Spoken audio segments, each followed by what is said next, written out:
This is Mattastrophic Music.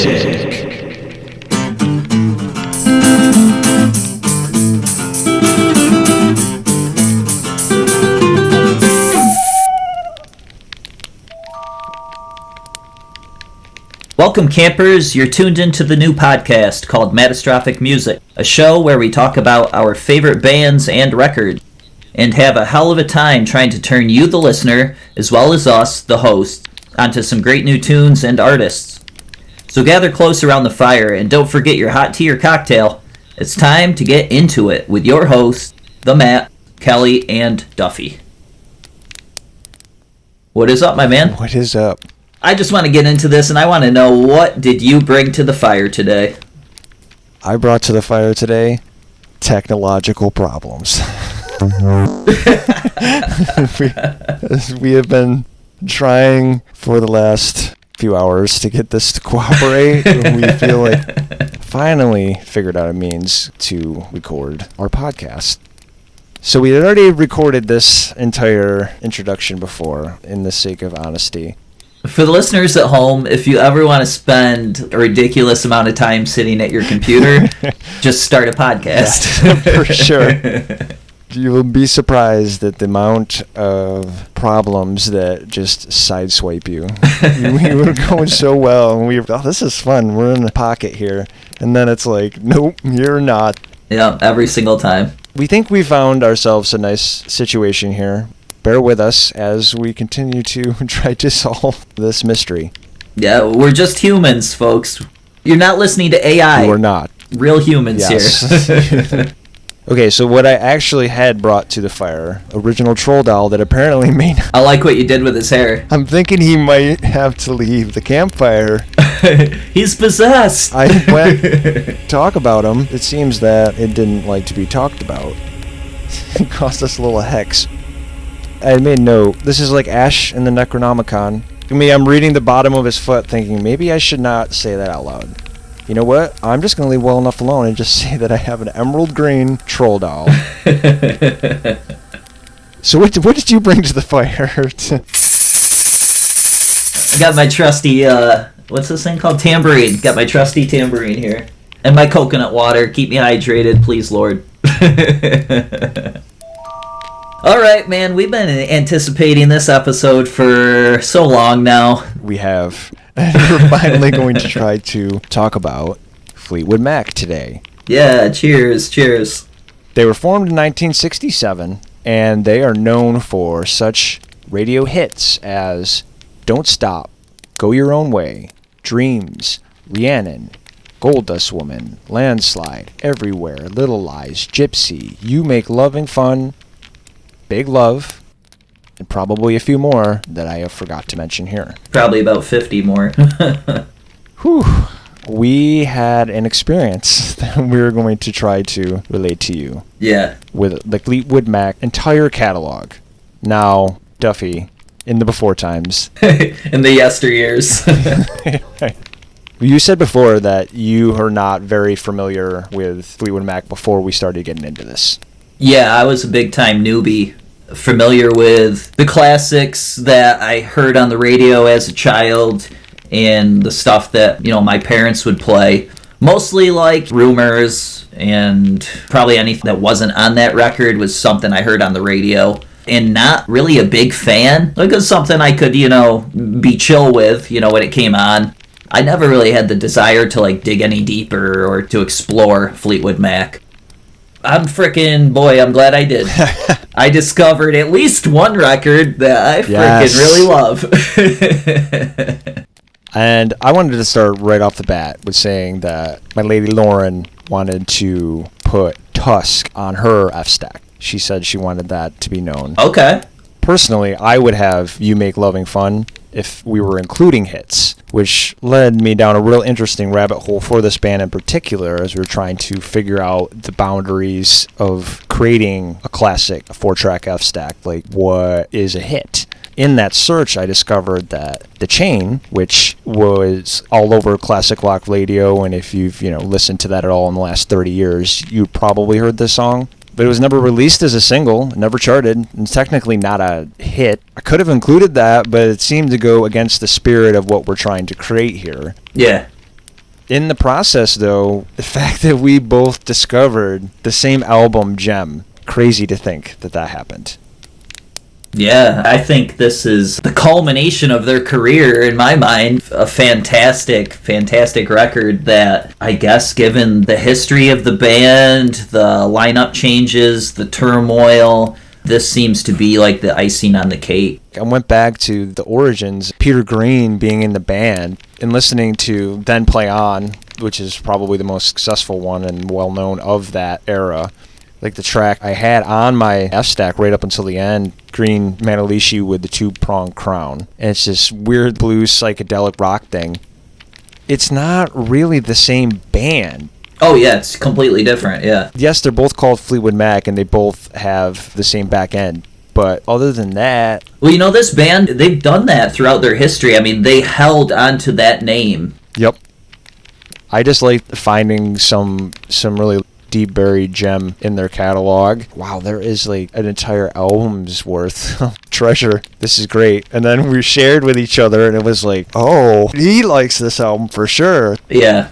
And I said to you a few times, a hardcore Fleetwood Mac fan is probably not going to like, my opinions maybe as much. I don't know that I would consider myself a hardcore Fleetwood Mac fan, but I would say that I am definitely a well-versed one. I've been listening to them for at least probably 30 years of my life. Yeah. Having seen them live and have stories about them that I was looking forward to share even before we got into the actual homework. But I'm telling you, campers, if you listen to what will ultimately be a Mattastrophic 4-track F-stack, the end of this episode, you will be pleasantly surprised, I feel.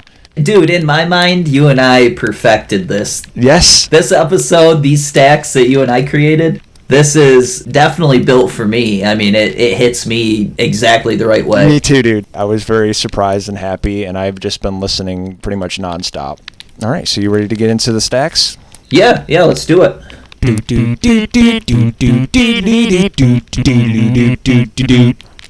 For the campers playing along at home, each week, we the Mats will pick a band or artist that we love, choosing 4 of our favorite songs to build an F-stack.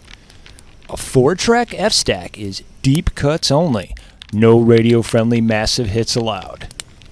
We exchange our F-stacks with one another and consider the gems we have collected to build a combined Mattastrophic Ultimate 4-track F-stack.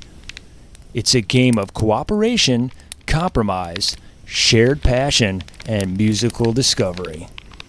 We are here to have a wholesome good time, so, ladies, gentlemen, non-binaries, and everyone under the beautiful rainbow of humanity, set your drama down and share in the good vibes at our campfire right here with Mattastrophic music. Let's get positively cosmic.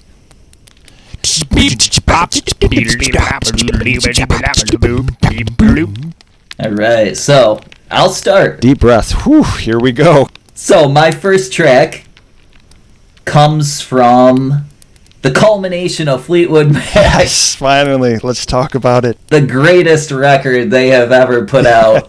Here it is. Say You Will. All right. And the crowd boos. What are you guys on right now? Say You Will. This is the best record, in my opinion, that Fleetwood Mac ever put out. And like I said, this is coming from a place where I was not a fan until doing the homework for this show. And now this is an amazing record that I've not been able to stop listening to for like a few weeks now. I'm the same way, in rotation. Yeah. Since I came across it. So the name of my number 1 in my F-stack is Come. C-O-M-B. You sick bastards. But, I mean, come on, dude. For But real. really, it could have been spelled the other way too, you know? This song is ridiculous. And this was one of the only ones off of that album that I hadn't listened to completely. Yeah. When I saw you had it on there, and I listened to it, I was like, that was, wow. I was an experience. Yeah. I had my headphones on, and it was the perfect, this is one of the best songs in their whole entire catalog. Floored. Yeah, it's far from a typical Fleetwood Mac song. I mean, this song is in left field, man. It just rocks so hard. Let me explain a little why I chose this. I mean, right off the bat, coming from the world of hard rock and metal, I was drawn to the heaviness of this song. Yes. That heavy riff stuck out to me. Exotic intro. It comes in with the acoustic guitar, and it's doing this thing that I came to realize is prevalent in many Fleetwood Mac songs, where it kind of bounces back and forth from left ear to right ear in the mix. The band, they use a lot of left and right panning. Mm-hmm. You know, I really like that. I like how it comes off in this song. And it builds that intro to where it comes in with Lindsey's breathy vocals. You know, I'm a big fan of his vocals, man. Yeah, me too. I don't know, he might not do a lot of technical, like up and down, you know, that sort of thing, but he's got like a real solid voice, and I really dig it. Most of my favorites from the band are actually songs that he sings. Yeah, he comes in with the breathy vocals. Think of me, sweet darling, every time you don't come, C-O-M-E. Right. Like, yeah, dude, he comes in rocking on that riff and stuff. So vocally, he kind of does something that seems a little bit like Mars Volta to me. oh, okay. He gets into that high-pitched range, and he's kind of like squirrely, coming at you from all angles, and chaotic. Yeah. You know what I mean? That melody, it's kind of like all over the place. I'd written down Jack White, early Jack White. Okay, yeah. That has that explosion. That solo is just like, man, it blisters your soul. Oh, I was saving the best for last. That solo is, yeah. Because this would have been my number 4, my Sledgehammer. Like, Oh, yeah. holy crap, dude. That song was a masterpiece. Yeah, and that solo just goes on and on. I love that. He does that on a couple of the tracks on this record. Blistering guitar work. Yeah, I love that you love this song. My number 1, I love this song. Pairs well with sex and drugs, you know. Yeah, let's move on, dude. I want to talk about your number 1. My number 1, World Turning, off of 1975's second self-titled album. Yeah. What did you think of this song on first listen? I like it. You know, it's interesting how you and I arrange our deck, because I just came out like frickin' slamming right away. You sure did, dude. And your track does the opposite. You come in, you open the door, and you build the atmosphere for the rest. A little peek. Yeah, you build it up for the rest of your stack. I like this song. As far as your stack goes, it might be my least favorite of your stack. I do like that thing where I was talking about, the guitar coming in like left and right. I think they use like a panning effect. All of his finger picking style, you know, real busy. I'm a fan of that. Sounds like he's playing just like hundreds of notes, you know? It's crazy. I've watched him do it, and it just boggles my mind that he's making the sounds that he's making while he's doing that. Yeah, and I think it kind of had like a bluegrass guitar style feel. Good pace, good mix of Christine and Lindsey on this one. Yeah, so I have a story about this one. Okay. March 4th, 2015. The lady says, let's get some floor tickets to Fleetwood Mac. They're playing tonight. Then the tickets were like super cheap because there is a snowstorm coming. In Dallas, Texas, not a lot of snowplows. You know, people were kind of scared off of going to the show, where I was like, okay, I've driven 15 winters in upstate New York. You know, I kind of have an idea of what it would be like, my car will handle on it, etc. So I was like, let's do it. Yeah. This is when they had the full band together. We get there, and it might have been just spit and snow or whatever before the show. This concert, dude, is definitely in my top 5. And this song was played at the show. It opened the encore. I meant to look it up when I got home because I'd never heard it before. And I forgot. What stuck out to me from that show, Buckingham doing Big Love, just him in an acoustic, oh my god, tears of joy. I love that song so much. Amplified the whole experience. There was also another song that I had looking for called I'm So Afraid. This one also almost made it onto my F stack. This one closed the main set with Go Your Own Way before they walked off stage. Okay. This is the craziest, maybe the best set list that I've ever had, other than when I saw Nine Inch Nails for the first time at Bonnaroo 2009. That set list was perfect. And when I saw Rush, their last tour. But this one is in that mix with those two, because the fact that you get to the end of the show, you know there's hits coming that you want to hear, and they're going to be played. Mm-hmm. These two songs that I'd never heard before, and they both were great. And then to stumble upon it, and I gotta get this in my F stack. This is the song. I remember this song from the concert. Yeah. Because then afterwards, of course, we left the concert, and if anybody's ever driven in upstate and central New York, 3 a.m. after a snowstorm when it's not plowed, like say you're coming home from work, I don't want to be snowed in at this parking lot. I have to find a way to get home. Right. I can remember being white-knuckled in my little Honda Civic, dude, for 10, 15 miles it was to where we were living at the time, and car sliding and being like, okay, remember my skills, because at that point I'd been living in Texas for a little over 3 years. Yeah, I get it. It was like riding a bike. Man, I just went to one of the best concerts of my entire life. This is totally worth it. I got this. We got to go floor seats, dirt cheap, to see freaking Fleetwood Mac blow my mind. That's gnarly, man. Yeah. You said that was their first encore, that song? Yeah, because they have so many hits. It's crazy to think that I'd fall in love with these two songs so late in a show that already had moments that brought me pure joy. That's cool, man. You want to move on to track 2? Yeah, absolutely. Okay, so my number 2 is Moreau, Turning Over in His Grave.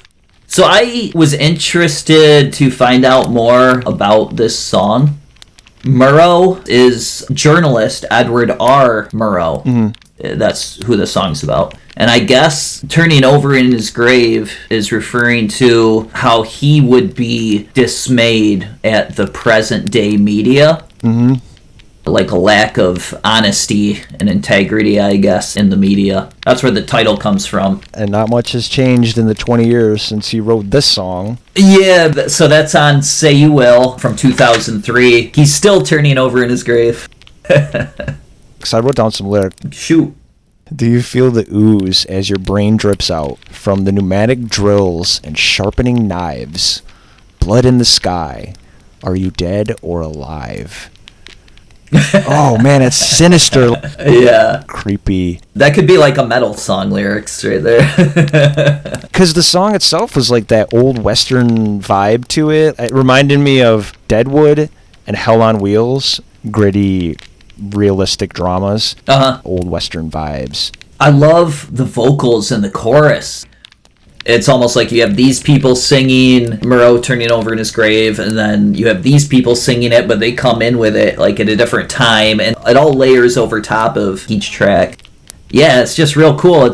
It's a little creepy. You have these different voices in your head, and they're Moreau turning over in his grave, Moreau turning over in his grave, It has a real haunting kind of vibe to the whole thing. I like it. Yeah, frickin'. Dude, the guitar solo in this song, it's so crazy. Like, okay, before I talk about the solo, it's so crazy that this was track 2 on that record. For real. They start out with, What's the World Coming To? Okay, like a typical Fleetwood song. And they go right into this song after that. It's like, what? It's awesome. Freaking love it. The guitar solo is insane in this song, Oh, dude. yes. And it just goes on, and it high pitch, and he's just just like going at it, right. It's one of those songs that you might not expect it until you step into it. Whoa, here we go. Yeah, it lets you know that this record means business, I think. I also kind of picture the band, in the studio maybe, or like listening to their final project after they've finished the record. They're listening to this song, and it's Lindsey like showboating and like showing off, and the rest of the band is just sitting there like giving him that look. I'm gonna put that in my pocket. We're gonna have this tie-in later. Their arms are folded, and they're just sitting there quiet, and they're just staring at him, and he's just like having the time of his life, Just showboating and jamming. Yes. Yup. Oh, that's great. Freaking awesome. I love it. On that note, too, it kind of leads into my version of that, which is also a number 2. Yeah. I chose Tango In the night. off of 1987's Tango in the Night. I remember this song from when I was a little kid and long car rides to visit my grandparents.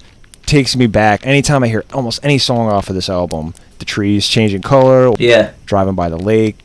Just couldn't venture far enough onto the limb. I was gonna choose Caroline because I love the chorus. Have you heard Caroline? I've heard it, but I can't really hear it in my head right now. Do me a favor and just go to listen, at least through the first chorus. Okay. It's so catchy. Listening to this now as an adult, we're talking about Lindsey as a guitarist, but I want to talk about Lindsey as a producer. I think that he is one of the best producers that I've ever listened to. Is the way that he pulls out the right mix of instrument at the right time. I don't know, he sets these soundscapes. Yeah. That solo, it feels like it just really is something that carries you deeper into the night. Lush landscapes. I gotta include something off this album, and I feel like this one really just showcases what he can do as a creator. Yeah. What were your thoughts on this track? My focus was on him entirely with his guitar tone. It's almost like a mean guitar tone, but his playing is real sexy in this song. Yeah. Kind of reminded me of music that as a child watching some of those movies from the 80s, like my parents' movies and stuff, where romance involved. Yeah. I'm going to go ahead and say it was... You're gonna go ahead and say it. Yeah, like a softcore porn music from the 80s or something, you know what I mean? It's that feel, like that vibe. Yeah, the guitar playing is cool and hit. Quality softcore porn music. Yeah, it's not rated X, it's rated R, but you know Yeah. those movies where like they're real like hot The and Skinamax. steamy? Yeah. The tone that I was picking up. You weren't picking up child having a journey across No. the crossroads. No children. It's crazy that so what like music and nostalgia can do to you. You're coming from like a more objective place if you're just listening to this for the first time right now. And, oh yeah, Yeah. no, I totally get what you're saying because I have a personal memory attached to that whole album. Little Lies and Everywhere. There's a cool little vocal, like a chanting part too before the solo. Like you were saying with the producing on a lot of their music. There's little things that I would consider add-ins that maybe some like producers and stuff would call unnecessary. Yeah. Not saying that vocal chanting part there is unnecessary or anything. Focusing on the producing part. There's a lot of like little sounds and stuff that I notice when I listen to their music that I'll have to turn down my radio in the car. Is that like a noise I'm hearing on the outside of the car, or is that in the music? Somebody like drumming their fingers on a desk, or something. You want to continue on to track 3? Alright, Duffy's track 3 is Peacekeeper. And the crowd goes wild. Yeah, you told me that this song was actually released as a single? I didn't even know. Yeah, but who knows this as a single? Right. It's the inverse of the chain. Everybody knows the chain and would assume that it at least made it to the top 10 at some point, but was never even released as a single. And Peacekeeper was, and it's a great song. Yeah. And then you asked me, and I was like, this should at least resurface. Yeah, I love the mix of Stevie and Lindsey together in this. So my previous tracks were primarily Lindsey on vocals, and this is where my first time really bringing Stevie in on my stack vocally. I think it's a great mix. It's danceable. I love the lyrics, and I love a couple of the little add-ins on the guitar. Wow, wow, wow, wow, wow. I like that. Yeah, man, good lyrics, but I'm terrible at figuring out the meaning of songs, but I was trying to like pin something down with this one. But it almost sounds like the Peacekeeper to me in this song is a little bit like an assassin. Really? Yeah. So the lyric, Peacekeeper, take your time, wait for the dark of night. Take no prisoners, only kill. It's like a song about love, I guess, in a relationship, but yeah, I don't know. I was kind of like getting hung up on that whole thing. Take no prisoners, only kill. I really dig it. I dig the melodies and the vocals. Great tune. Yeah, I think it's a great tune too. You want to move on to yours? Mine is Walk a Thin Line off of 1979's Tusk. I love the harmonies in this song. Peak Fleetwood harmony through the whole track pretty much. The beat clap that they have. Yeah, I like that. How the drums, it's almost like that marching, steady beat. I wanted to have a good showcase of that. I'm a big fan of Christine McVie. Sad that she passed away. And I really wanted to include something that had her voice on it. This, I feel, is just so representative of that sound. If you like that sound, the harmonies of Fleetwood Mac, I feel like this is a great track to listen to. Yeah, it's an easygoing tune, and I think it's kind of like a hippie song. Yeah. If you're a hippie, you probably dig this song, man. Sounds like floating away with him holding a balloon, you know? Oh, I totally get that. Gives us a good transition into your number 4 as we stay on the same album. Yeah, man. Storms. 1979's Tusk. And I almost was going to ask if this was a hit. This sounds like maybe it could have been. I feel like I've at least heard it. I didn't listen to Tusk a lot either until after I saw them live. Yeah, I really like Tusk. One of their stronger albums for sure. I would say it's my number 2. It's your number 2, okay. Yeah. But yeah, this is a beautiful song, man. Beautiful guitar tracks. Yeah, relaxing. A song that could put me to sleep. Stevie's melody is great. The lyrics, too. Never ever been a blue calm sea. I have always been a storm. I wrote down that exact same thing, dude. Like that was. Yeah. That's great that we both found that. A lot of people can relate to that, probably. Yeah. Feeling like a storm inside and having all of this chaos of your emotions up and down, pulling you this way and that way. I like it. For me, it's a good way to end my stack. I went pretty hard. Yeah, you approached it completely different. Right, than normal, yeah. Kind of fired hard right from the start. Did you ever? And this is mellow out, kind of see the beauty and It's time for Sleepy. gently end the ride. Yeah.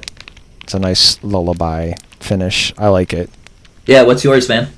My inclusion from 2003's Say You Will was Running Through the Garden. And I almost put this on my Yeah, stack. and you said that, so we both almost had, and that would have been insane. Yeah, these guys don't know They don't know shit. what they're talking about. Get out of here. Listening to your stack, with this track on there, it just made me wish even more that I put it on mine. This snuck up on me and would not let go. I listened to this track 30, 40, 50 times. Yeah. I don't get tired of it. I have so many notes that I don't even know. I feel like I pick up something new each time I listen to it. Yeah. It's crazy. To me, it just feels like the pinnacle of their career. This is a statement, what they are capable of as a band. I would not want this to be anything but the All Stevie show. This is the best that I think. Her voice and the way she carries those lyrics in the song, But she kills it on this song. incredible. Peak. Yeah, the melodies that she sings are some of the best on this record for her. Whew. The way that her voice kind of does that little waver thing at the end. The first solo. You made mention earlier of him just kind of flying off, doing his own thing, everybody looking at him. Where I wrote in this solo particular that this doesn't stand out. It feels like all of the tracks are equal. Feels like the whole band is running through the garden with her. Yeah. She's carrying it out in front, and they're right at her heels, all of them equal behind. The bass, the drums, the guitar. The guitar doesn't steal away from Stevie at all. There's not a lot of guitarists from that era with instincts to have an awesome solo, but also keep it in as an element of the song's expression instead of have it be the song itself. Like a showcase you were saying earlier. He can do both. Just expressing our undying love of Lindsey Buckingham. Right. I feel like they attempted and succeeded at the perfect malleable rock song in that it has hard and soft elements. The drive and the rhythm and the solo is hard. Her words and her voice and the wavering and the way that you can hear the raw emotion in her voice is the more of the soft Fleetwood Mac. This album is hard rock, Oh, yeah. This song, too, it kind of does that little snippet of pop before the pre-chorus. The synth in there, whatever it is. In that section, it kind of makes me think of I could do, well, not me personally, but picture some dance aerobics to that. You know what I mean? It's got that sound. Oh, for sure. It keeps a great beat. I really love all the lyrics. She herself became just as fatal as was her garden. Never did I mean to imprison you here in my garden like I am imprisoned. Oh, something I was thinking, I was listening to this song coming home from work yesterday. Like, I was trying to sing along with it and give it a little more, like, gruffness. Thinking, man, it would be cool if somebody covered this song, but I guess I cover a song sometimes and it, like, ruins it. But I just wanted to hear somebody sing this with, like, a little more of a rough rock vocal, you know what I mean? I do not want to change the original. Okay, so picture this. I mean, I don't even know if you know this person. Okay. Karaoke version. Lizzie Hale of Hailstorm sings it and gives it more roughness. Okay. Passionate. Get into these lyrics and these melodies. Give it your all. You know what I mean? I was more of a Christine McVie fan. That's even weird to think, too. Oh, man, I really love Gypsy. Played that song 1,000 times. Stevie's career as a vocalist, I feel like she just carried it all to this point in the song, and then it took her through the song. When she sang, "For the Love I Have for Your Life," the second time she says that in the last verse or outro, goosebumps immediately. Cut through something emotionally.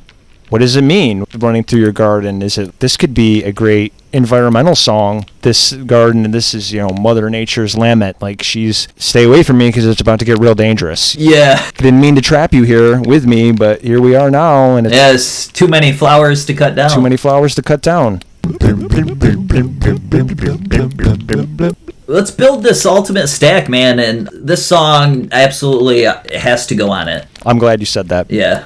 I wanted it on my stack, and I chose something else, and then after seeing it on your stack, I was like, ooh, it should have been on my stack. I'm not going to place it yet, because I kind of want to see what else we come up with. Oh, boy, man. I tried not to even think about this going into it. This is going to be so hard. Yeah. I mean, I'm kind of thinking Tango because of the connection that you have with it from your childhood, plus the fact that we both just really, really liked this song. From your stack, I'll say this is my second favorite from your stack. Okay. I liked Walk a Thin Line. Do we have another, so what do you have? You have... Okay, so don't focus on what record they came from. Yeah, I mean, I think we just need to take the songs as we take them without focusing on where they came from. Okay. We wanted No, because this is just personal. It's personal for us. I mean, we're building our ultimate stack here. Okay. And I wouldn't object to Tango in the Night on there. It's more of a representation of the album. Do like the song, and I love the memory and the solo and everything. It's not... The hits are right, yeah. Would rather it would have been everywhere, I would have probably had that at my number one. I would probably go Come, Murrow. C-O-M-E. Running Through the Garden, and then Walk a Thin Line or Storms because of wanting to have the vocal. Okay, I think you're saying as far as tone goes. Yeah, the F-Stack. Still want to kind of build an experience. Right. It's versatile for the listener not have to be overwhelmed by 20 minutes of just Lindsey Buckingham going off the wall. Guitar soloing, yeah. I would feel like Tango is definitely, as far as the slot, would be like a number 2 or a number 3. Yes. The feel I was getting was look me in the eyes, baby, I'll look you in the eyes sort of thing. So that's why I see it in that position. Which one of Murrow and Come, if you had to choose one of those two? Oh, man. I think Murrow. Okay. I know it's a little more out there. For that record, that was the one that ensnared me first. Okay. I know they have that as number 2 on Say You Will, but I would see that maybe closer towards the closer for us. My thought would be Running Through a Garden should sit at 4. Okay. I do like Murrow in the 2 slot. If you went Murrow 2, Tango 3, Running Through the Garden 4. I like that.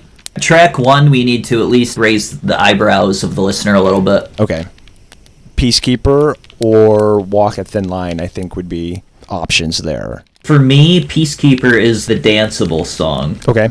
Get moving and grooving on track 1, or Walk a Thin Line is more, for me, the easygoing tune. We need to, set the tone a little bit. It's just what being Mattastrophic is all about. Exactly. Dude, I'm kind of leaning more on Peacekeeper. with the Stevie and Lindsey vocals. I was prepared to go out on a limb with you on this one. Fully entrenched in the idea of making a stack that is pretty much entirely Say You Will, and then Yeah. a random track. If somebody's like me and they don't know jack about Fleetwood Mac and they hit play on our ultimate stack and Peacekeeper comes on, I'm thinking that might keep them hooked on the stack a little bit better. What if Tango is swapped for Walk a Thin Line in the third slot as a kind of palate cleanser between? Oh, okay, yeah, a little breakup. Then we have a solid representation of what this band has to offer beyond the hits. Yeah, I agree. Positively Cosmic. All right, so we got number 1 is Peacekeeper. Number 2, Murrow turning over in his grave. Then we'll do Walk a Thin Line at 3. And number 4, Running Through a Garden. Yeah, man. Wow. There you have it, listener. I am really excited to listen to this later today. Yeah. I think that's a nice wave, man. That's a nice ride from 1 to 4 right there. I do too. And I'm looking forward to hearing with other fans how crazy they think we are, how far out on a limb you think we actually went. If you're a hardcore fan, or if you've never listened to the band before, listen to this stack and let us know exactly what you think. Absolutely. Personally, I think it's the best stack for Fleetwood Mac you could ever possibly come to. So. Yeah. This episode was a challenge, a very fun challenge. We got into the homework, man, and we were psyched. We didn't come to these selections without doing some work. Yes. Last up is Song of the Week. Song of the week. Who wants to go first? I will. So my Song of the Week is from the band Bayside. Have you ever heard of Bayside? I don't know. It sounds familiar. Hit me. So Bayside is a punk rock band from New York City. They formed in the year 2000. They have 8 studio records. And the song that I selected is from the record Killing Time from 2011. The song is called Already Gone. Right from the start, man, kicks in hard, killer guitar riff, really fun. It's essentially, I guess, like a breakup song, but it's got some really clever lyrics, killer harmony, really cool, like, stylistic choice how they sing or go into the chorus vocally. And you have to check it out. I think that you would be a fan of this, and I think you'd probably include it on your workout playlist, maybe. Ooh, very nice. Very high energy, clean vocals. For people who've never heard Bayside before, this is where to start, man. This track kicks ass. I will definitely check it out. Yeah, so what do you got? Okay, so my song of the week is the song called Okay by Atmosphere. Atmosphere is a hip-hop duo from Minnesota. Oh. Consisting of Slug and Ant. I've been listening to them for well over a decade, 15 years probably. Really like upbeat, jazzy kind of tone to them in a lot of their songs. I'm going to read the lyrics. And baby, if you had $1 for all of your doubters, maybe you could grow a salad and water the flowers. I know the zookeeper, see my leash and my collar. I'm in a tuxedo, smoking weed in the shower. It'll be okay, even if you're feeling like there ain't no way. You're still with us today. It's gonna be okay. Nice. I gotta listen to this. Excellent. All right, I think that wraps it up for us this week. Yeah, we actually got through this episode. It's a miracle. And we will see you next time, campers. Goodbye. Goodbye.